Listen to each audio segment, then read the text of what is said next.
Vassili Nebenzia, l'ambassadeur russe à l'ONU, n'a pas du tout été tendre dans ses déclarations. Il accuse Washington de vouloir tenter de sacrifier Kiev pour servir ses intérêts.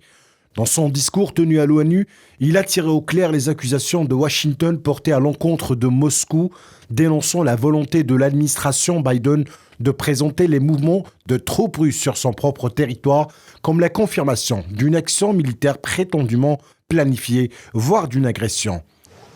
Les discussions sur une menace de guerre sont une provocation en soi. Cela fait presque partie de vos vœux.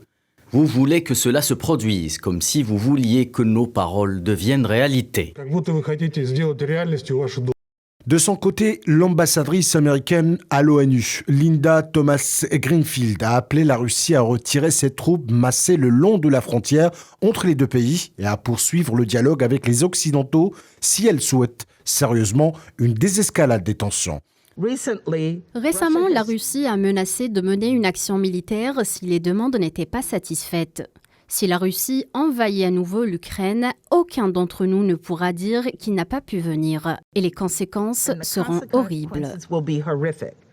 Le président américain Joe Biden se dit continuer à préconiser la diplomatie pour espérer désamorcer la bombe, mais brandit toujours la menace des sanctions. Aux Nations Unies, nous avons exposé toute la nature de la menace que la Russie fait peser sur la souveraineté et l'intégrité territoriale de l'Ukraine. Nous continuons à préconiser la diplomatie comme le meilleur moyen d'avancer. Mais comme la Russie poursuit le renforcement de ses forces autour de l'Ukraine, nous sommes prêts quoi qu'il arrive.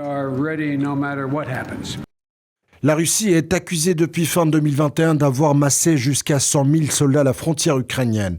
Moscou qualifie ces déclarations de calomnieuses tout en réclamant des garanties écrites pour sa sécurité, dont le rejet d'une adhésion de l'Ukraine à l'OTAN et la fin du renforcement militaire de l'Alliance atlantique vers l'Est.